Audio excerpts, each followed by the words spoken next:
Graças e paz novamente, irmãos. Nós vamos seguir aqui com o nosso estudo dos profetas menores, né? Hoje é o profeta Jonas. Quantos capítulos tem o livro de Jonas? 4, né?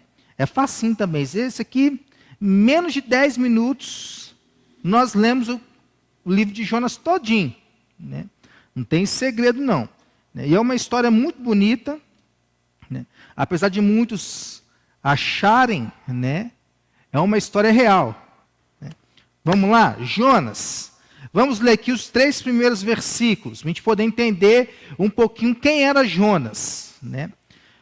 Então, capítulo 1, né, de Jonas, versículo 1, né, que vai dizer: veio a palavra do Senhor a quem?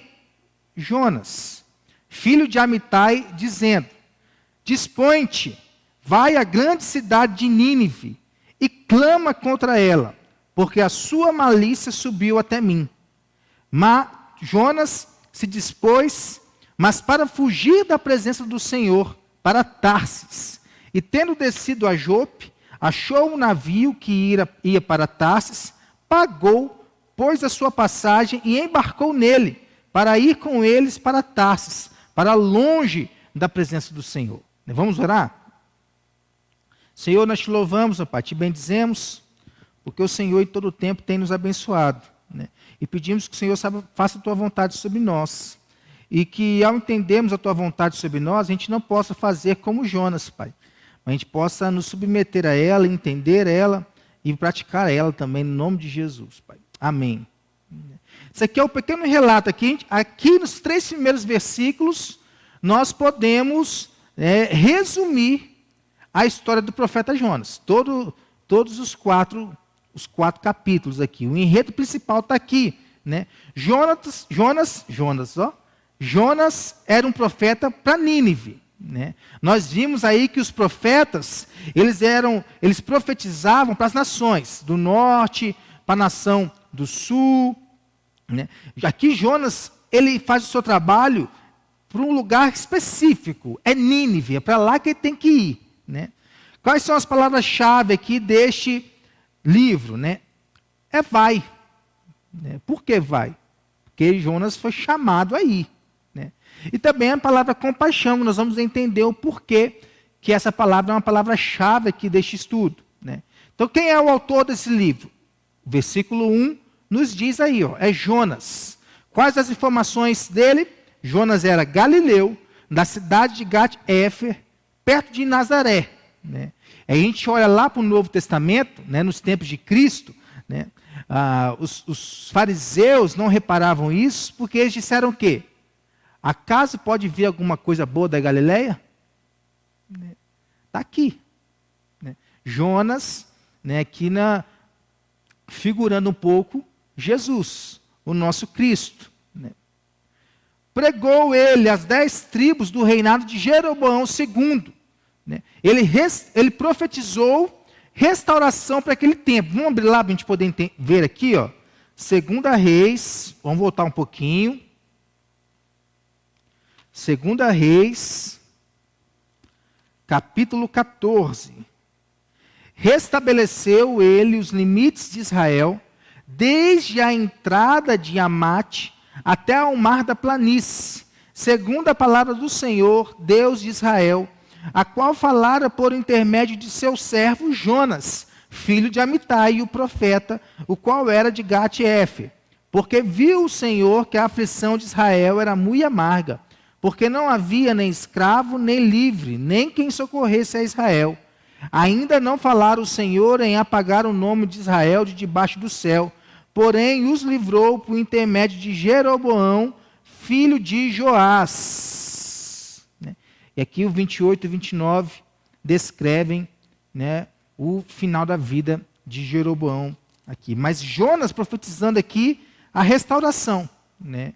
E ao terminar, né, o ministério de Eliseu, que se inicia então o ministério de Jonas, né? Na ordem cronológica que nós temos dos acontecimentos bíblicos, né? Versículos-chave, vamos ler todos juntos, né? Vamos lá, o capítulo 1, versículo 2 e 3, que nós já lemos, mas vamos ler todos juntos, vamos lá. Dispõe-te, vai à grande cidade de Nínive e clama contra ela, porque a sua malícia subiu até mim. Jonas se dispôs, mas para fugir da presença do Senhor. É agora o capítulo 4, no versículo 11. Vamos lá? E não hei de eu ter compaixão da grande cidade de Nínive, em que há mais de 120.000 pessoas que não sabem discernir entre a mão direita e a mão esquerda, e também muitos animais? São 2 versículos-chave que nós temos aqui, dentro deste livro, que nós vamos entender o porquê daqui a pouco, né? Período em que o livro foi escrito, aproximadamente entre 785 a 755 anos antes de Cristo, decresce durante o reinado de Jeroboão II, que foi um rei terrível. Reinou 41 anos, né, sendo infiel ao Senhor. O tema do livro de Jonas, né, é diferente dos outros livros, porque Jonas, né, ele é um fato histórico. Né, ele narra, né, um acontecimento histórico. Né. Ele não contém uma mensagem direta a Israel, né, como os outros profetas. Né. Mas aqui a mensagem dele é dirigida aos ninivitas. Vamos ver quem eram eles. Né. Então é um fato histórico, narrativo, que nos ensina grandes lições. Entre elas é que Deus não é Deus somente de judeus, mas também de gentios. E que é dever do seu povo escolhido levar a luz da revelação divina. Né? Essa ideia era uma ideia contida muito no Antigo Testamento, de que o povo judeu era o povo do Senhor. Né? No Novo Testamento a situação já muda. Né? E aqui um pouquinho na história de Jonas se dá lá no Novo Testamento, porque Deus não tem 2 povos, Deus tem um povo só. Né? E agora não é somente mais os judeus, os israelitas, da tribo aqui de Israel. Não, é de todo povo, tribo, nação, língua, raça. Deus tem os seus. Né? E isso é uma das coisas que Deus quer ensinar aqui ao profeta Jonas. Né? Este livro conta a história de Jonas, um profeta relutante e sem compaixão, características de Jonas. Né? Ele é mais biográfico do que um conjunto de profecias. Né? A única profecia aqui, né, que diga-se de passagem, não se cumpriu.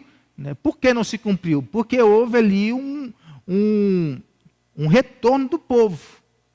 Aquilo que Jonas falou. O único sermão, o sermão mais curto da Bíblia está aqui. Né? Jonatas 3, Jonatas, eu estou com Jonatas na cabeça. Né? É Jonas. Né? Jonas 3, versículo 4. Ainda 40 dias e Nínive será subvertida. Né? Aí quando eles ouviram isso aqui, a chave mudou. Né? O seu valor está no fato de que essa história é em si mesma uma profecia da mais importante verdade bíblica.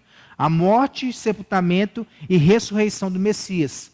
Que acontece aqui, né, e na história de Jonas, algo que iria acontecer com Cristo, lá no Novo Testamento.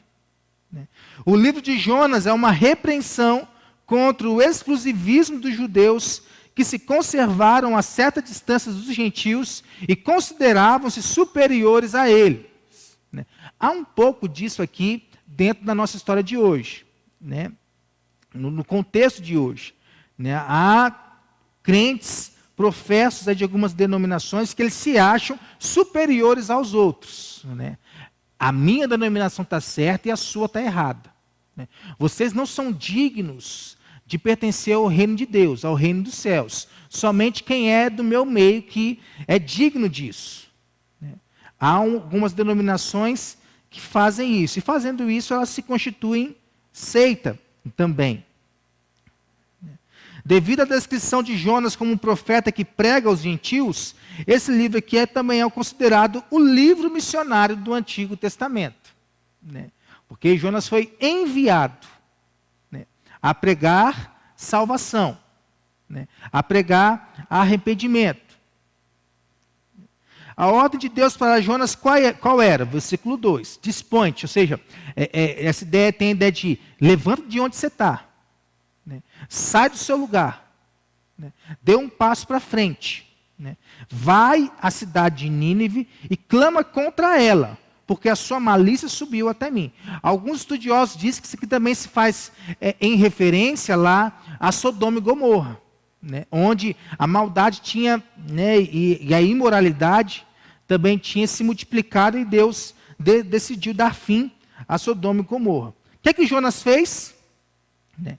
Decidiu que uma viagem para Nínive não fazia nenhum sentido, porque ele tinha raiva dos ninivitas, ele era orgulhoso. Então, por conta do seu orgulho, ele relutou. Então, a gente vê aqui que Jonas sabia quem era o Senhor.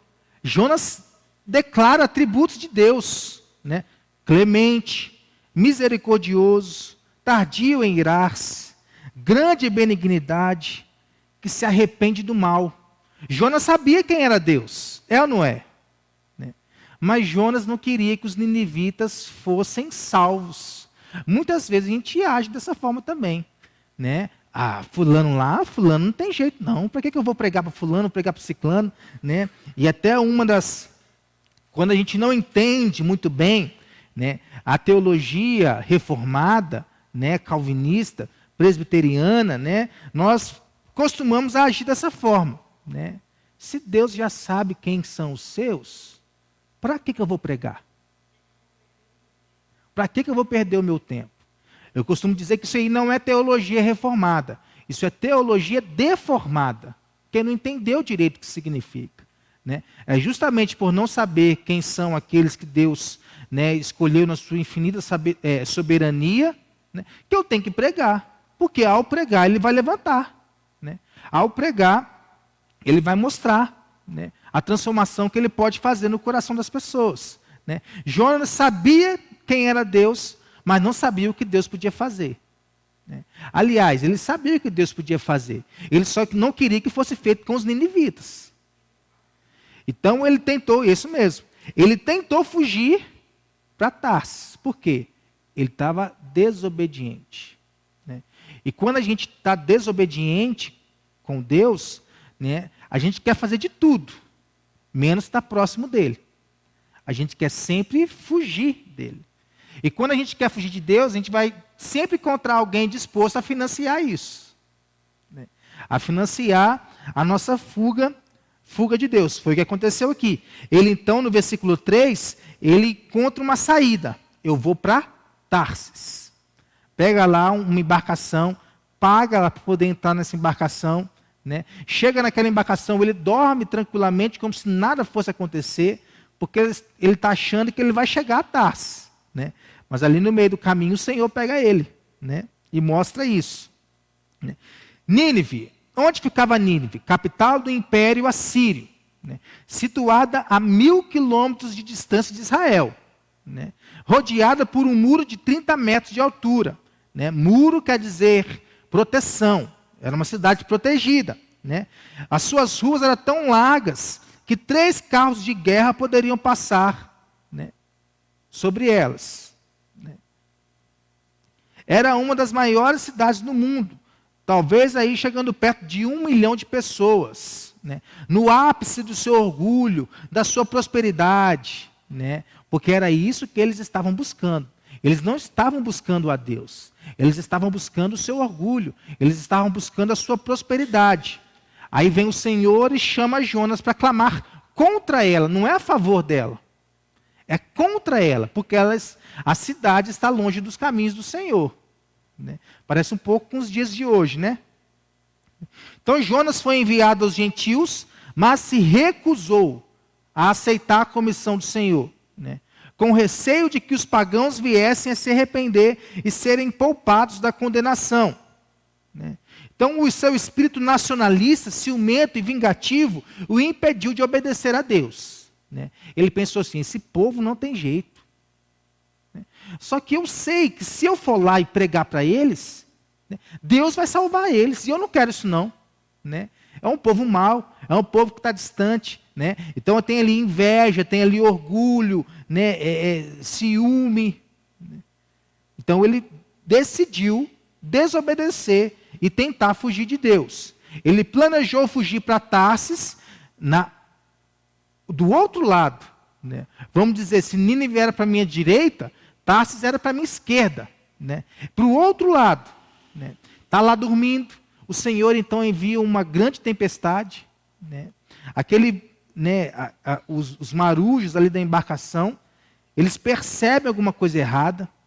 Jonas foi acordado por aqueles homens, né? Convidado a orar a Deus, porque eles sabiam que Jonas era crente, e Jonas sabia que eles eram pagãos, né? Ore ao teu Deus aí, quem sabe ele nos livre dessa tempestade.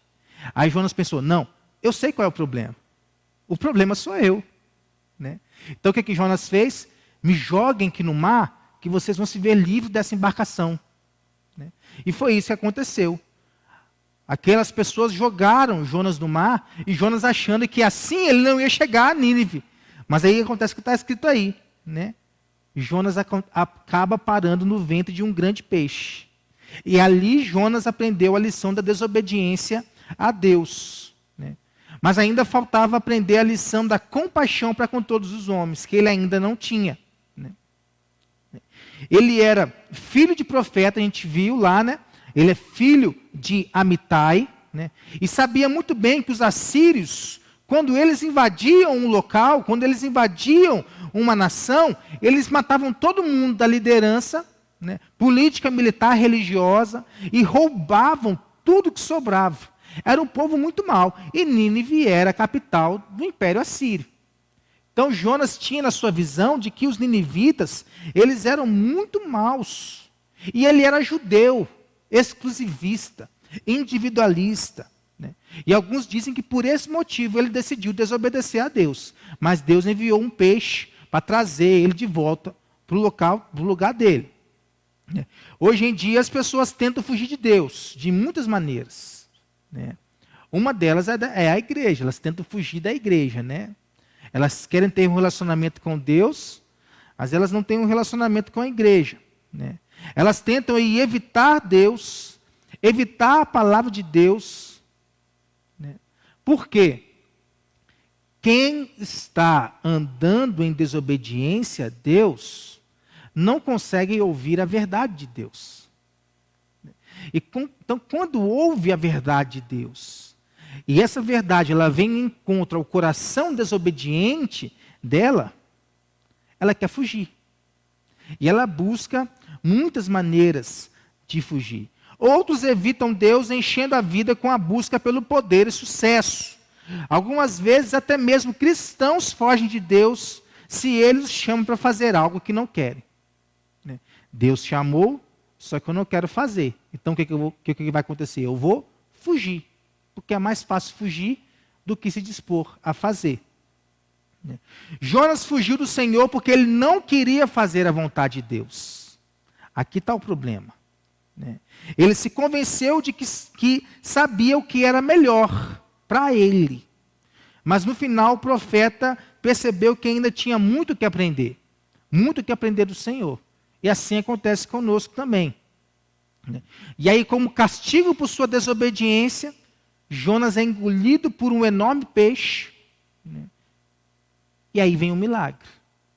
Porque é um milagre você ser engolido por um grande peixe. Pega a gente aí, né? O Walter é mais pesqueiro aí, né? Eu passo longe, né? Eu não sei hoje, tirando, né, as baleias, né, se existe um peixe, né, capaz de engolir um humano, né, uma pessoa, né? A gente sempre associa a uma baleia, né? Então não sei se existe isso, mas foi um fato, né? Nós podemos, por indução, dizer que era uma baleia. Mas a Bíblia diz que era um grande peixe, né? Nenhum milagre da Bíblia tem contado tanto com a incredulidade dos cientistas e de quem não conhece a palavra de Deus, como a história de que Jonas foi engolido por um peixe, né? É por isso que as pessoas elas acham que Jonas não é uma história real, né? Jonas é uma história, né, contada aí, né? Uma parábola, uma metáfora. Mas não, Jonas foi a história real. Os teólogos modernos, para eles, Jonas é um personagem simbólico, né? O livro é uma parábola. Então não aconteceu isso aqui. Nesses 4 capítulos é uma história qualquer. Não, mas são fatos reais. Quer ver? Sabe por quê? Ele foi uma pessoa real. Ele foi citado no Antigo Testamento, como nós vimos lá em 2 Reis.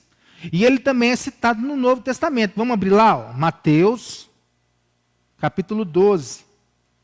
Então, alguns escribas e fariseus replicaram: Mestre, queremos ver de tua parte algum sinal. O judeu, ele gostava desse negócio de sinal. Que ele só acreditava quando ele via, né?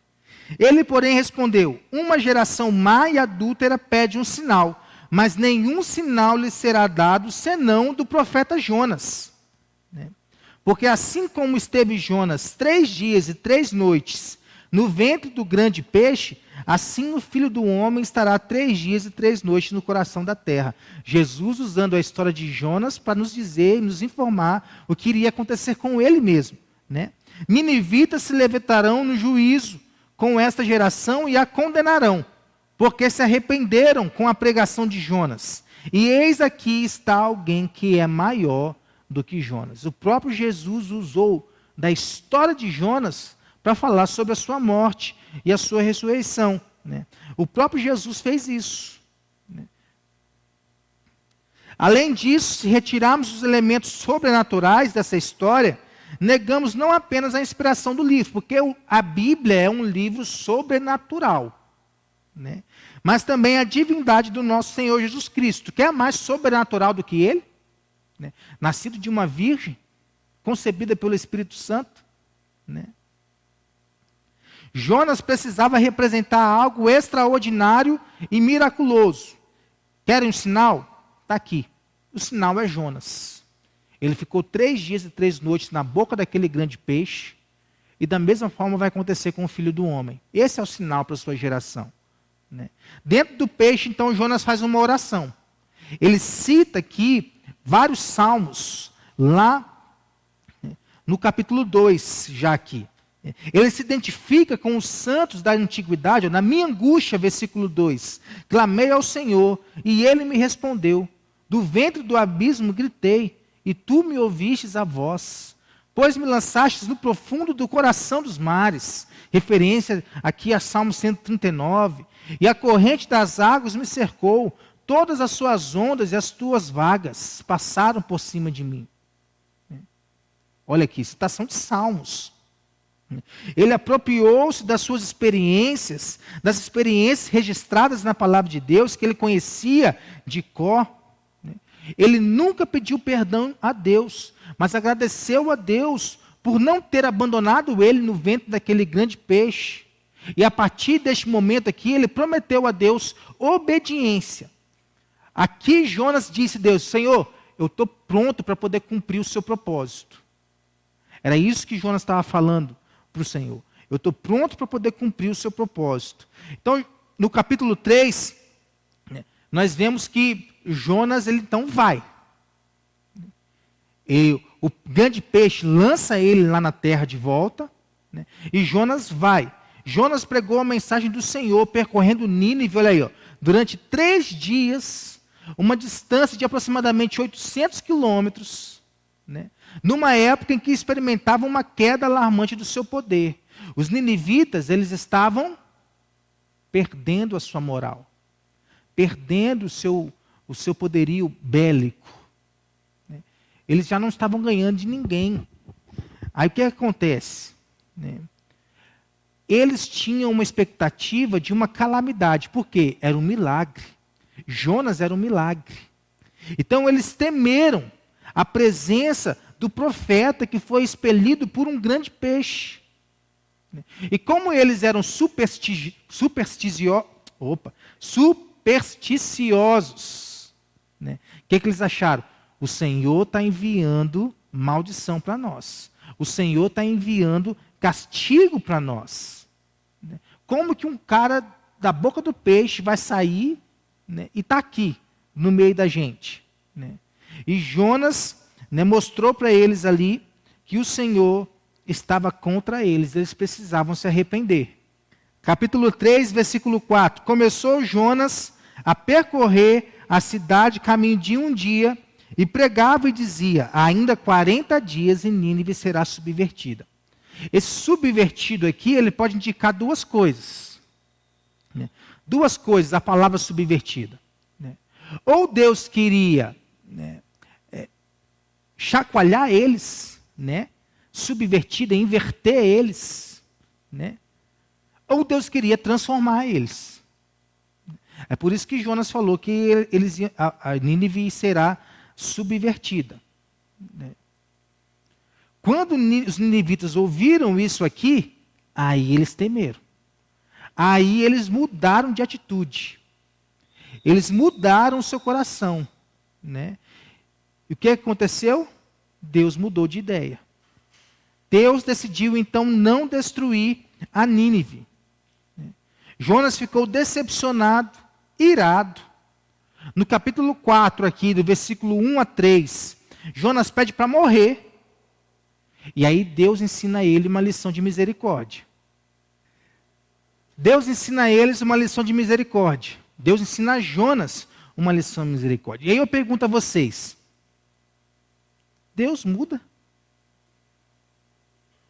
O que significa aqui então que Deus se arrependeu de destruir a Nínive? E a gente tem que entender que não foi Deus que mudou, foram os ninivitas que mudaram. E eles, mudando seu coração, eles alcançaram graça de Deus. Há dois tipos de linguagem na Bíblia. Né? Uma linguagem antropopática. O que é uma linguagem antropopática? É você atribuir a Deus sentimentos humanos. Choro, riso, tristeza, arrependimento. E tem o antropomorfismo, que é você atribuir a Deus características humanas. A mão de Deus, os olhos de Deus, são características humanas. Aqui é uma linguagem antropopática. Deus se arrependeu, mas não é que ele mudou de ideia. Os ninivitas reagiram àquilo que estava sendo pregado a eles. Então, baseado na transformação dos ninivitas, no arrependimento deles, eles alcançaram graça do Senhor. E Deus se arrependeu de destruir Nínive. E aí Jonas fica irado. Jonas fica irado com Deus. Jonas não tinha aprendido tudo de Deus. Deus calmamente tratou com seu servo e, por meio de uma lição objetiva, repreendeu o espírito petulante e vingativo de Jonas. O que o Senhor faz com Jonas aqui no capítulo 4, no versículo 6. Então, fez o Senhor Deus nascer uma planta que subiu por cima de Jonas, para que fizesse sombra sobre a sua cabeça. Aí ele gostou, né? Porque estava muito calor, né? Era uma sombrinha para ele ali, a fim de o livrar do seu desconforto. Jonas, pois, se alegrou em extremo por causa da planta. Mas Deus, no dia seguinte, ao subir da alva, enviou um verme, o qual feriu a planta e essa se secou. Em nascendo o sol, Deus mandou um vento calmoso oriental. O sol bateu na cabeça de Jonas, de maneira que desfalecia, pelo que pediu para si a morte, dizendo: melhor é morrer do que viver.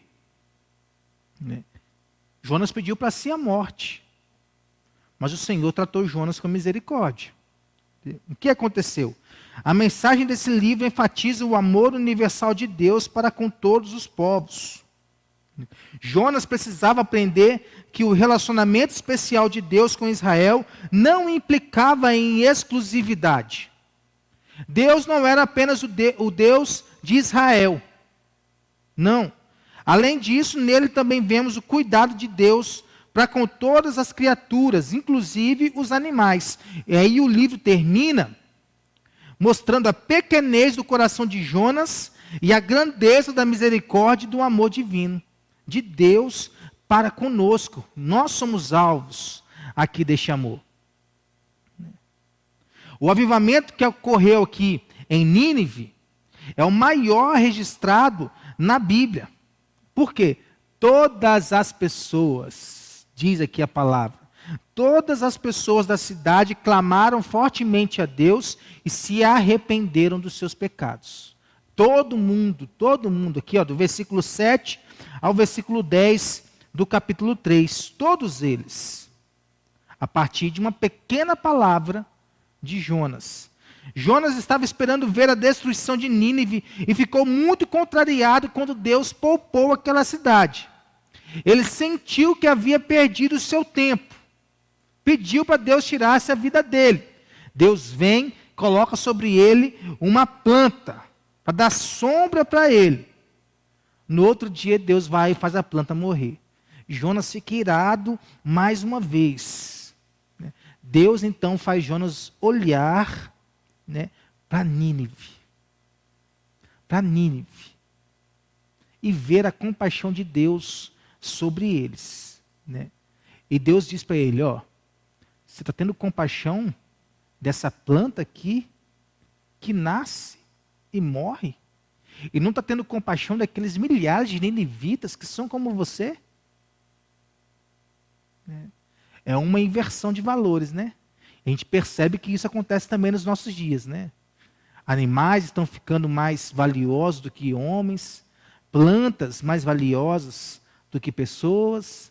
A gente olha para a compaixão para isso tudo, mas não olha com compaixão para o ser humano. O que as pessoas dizem?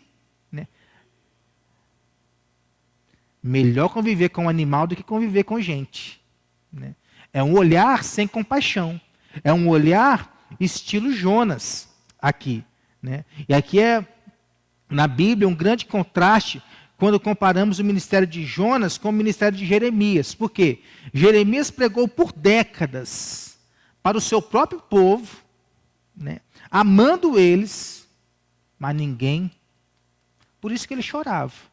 Por isso que ele era conhecido como profeta chorão. Jonas pregou pouquíssimo tempo para um povo que não era o seu povo, era um povo estrangeiro, que ele odiava, e todos se converteram. Isso quer dizer o que para nós? Quem é que faz?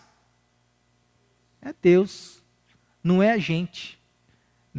E Jonas fala aqui no versículo 9 do capítulo 2, no final, ao Senhor pertence a salvação. Deus não quer que eu saiba quem é que tem que ser salvo ou quem não vai ser salvo. Deus quer que eu pregue. Deus quer que eu fale. Porque Ele vai levantar.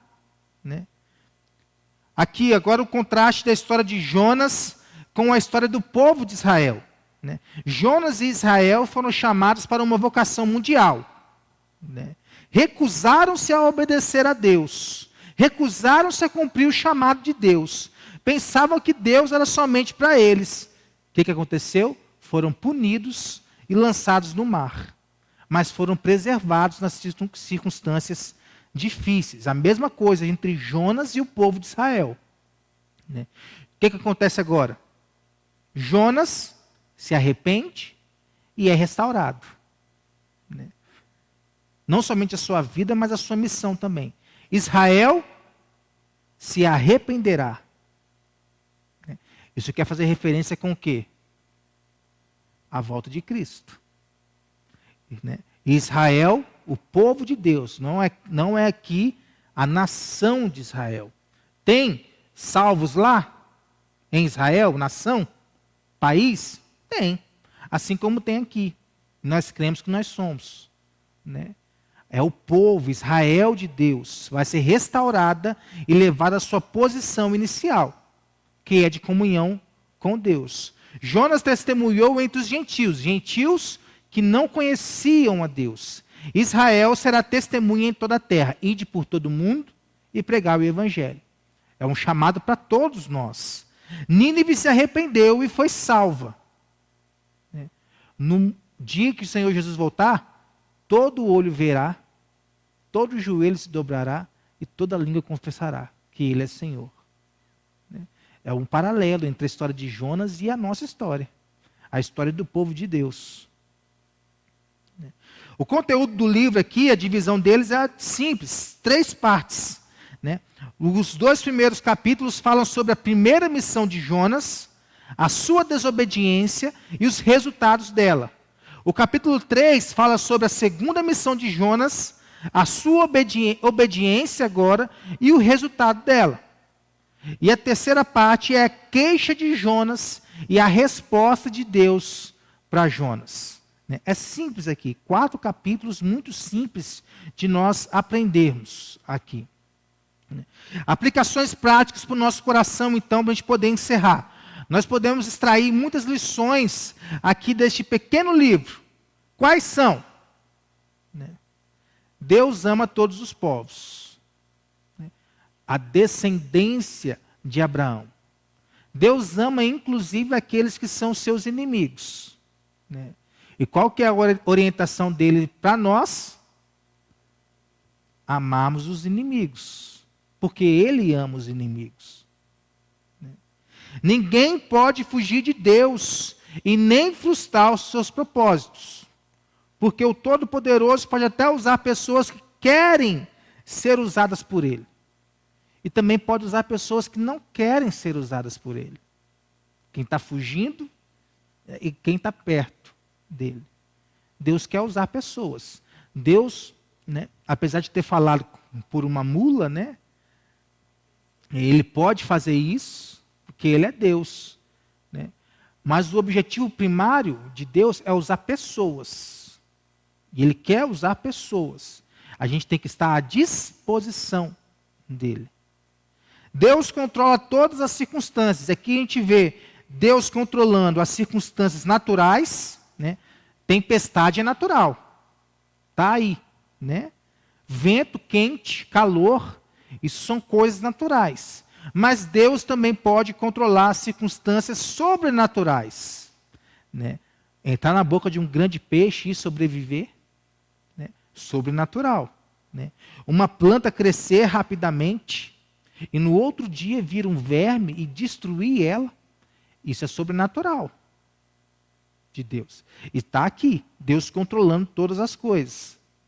O arrependimento humano provoca o arrependimento divino.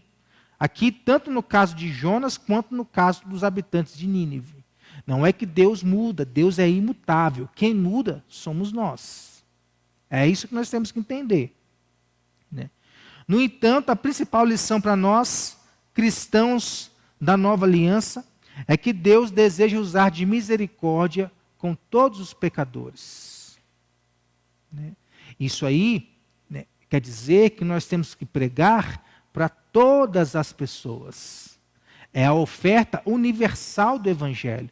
Todos precisam ouvir do Evangelho.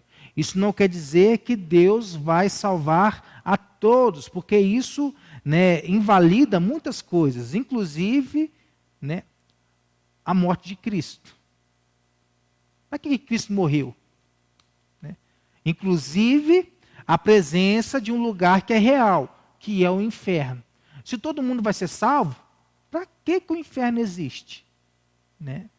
Então, nós devemos distinguir isso. O Evangelho, deve ser pregado para todos. E se nós não pregarmos, as pedras vão clamar, as pedras vão pregar. Mas Deus vai salvar aqueles que são seus. E aí que faz, nós não sabemos quem são. É por isso, o não saber quem são é o que deve nos incentivar a pregar, a falar de Deus, a testemunhar do Senhor. Porque Ele vai levantar aqueles que são seus. Devemos nos dispor a anunciar o Evangelho em todo o mundo, independente de nossas emoções. Ah, pastor, mas eu não quero fazer isso. Mas é uma ordem. Além de ser uma ordem, é um privilégio que Deus nos dá. Então, se eu não estou com vontade, o que eu tenho que fazer? Vá de má vontade mesmo. Mas vai. Não quero orar. Ora sem vontade, mas ora. Não quero comer. Come sem vontade, mas come. Ah, pastor, não sei não, viu? Vá contrariado, mas vai. Você acha que aquela pessoa não tem jeito para ela, não tem salvação para ela? Mas vai. que é ao Senhor que pertence a salvação. Né? Ah, pastor, mas o povo é pecador demais. Né? Não vale a pena pregar a graça para elas, não. Né? Então não prega a graça, prega o juízo de Deus. Né? Que é tão real quanto a graça de Deus. Né? Mas vai. Né? Mas vai. Jonas não queria ir, mas foi. Né? O Senhor pode enviar aí, porque o mesmo Deus que predestina os fins, né, Ele também predestina os meios. Né? Se Ele nos predestinou à eternidade com Ele, Ele também vai predestinar a forma com que nós vamos ser informados a chegar a Ele. Né? Os meios. E quem são os meios? Somos nós. Né? Então Deus nos usa, né, para salvar pessoas. Quem salva é Ele, mas nós somos usados para isso. Né? Essa é a história do profeta Jonas. No final de tudo, irmãos, né, Jonas é um espelho, né, onde nós podemos nos refletir nele, na história de Jonas, porque nós que sempre queremos fugir. Né? Mas Deus é gracioso e nos coloca no caminho certo para poder abençoar pessoas e mostrar para elas o grande amor do nosso Senhor. Amém? Alguém quer fazer alguma pergunta, contribuir com alguma forma, de alguma forma? Não? Tudo bem. Não tem problema nenhum. Vamos orar mais uma vez?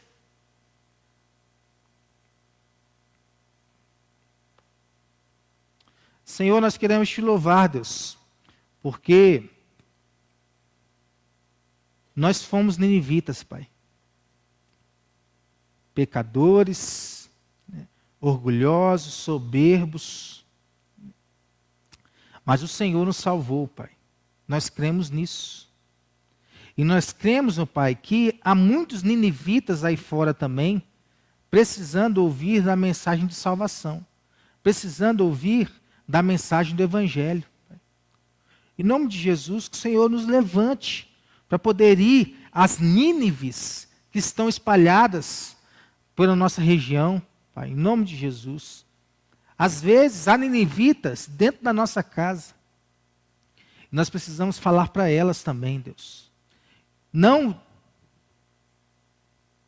deixe, Pai, as pedras clamarem no nosso lugar. Nos use. Nos use. Às vezes é uma oração que nós não queremos fazer, Pai. Uma oração de alguém que quer ser usado por Deus. Eis-me aqui. Mas eu peço isso nessa noite. Nos use como instrumentos, meu Pai. Faça de nós Jonas para essa geração, para os ninivitas, Pai. Aonde quer que a gente vá, a gente possa aproveitar a oportunidade de falar do Senhor. Ser encorajado a isso, sabendo que no final é o Senhor quem faz a tua obra. Não somos nós, não é pela nossa força, mas é pelo convencimento do teu Espírito Santo, Pai. Que a história de Jonas se faça real em nossa vida. Que o Senhor não precise enviar um grande peixe para poder nos engolir. Seja ele de que tipo for, seja quem for. Mas que nós possamos ouvir a tua voz e obedecer ao teu chamado, Pai. No nome de Jesus. Amém.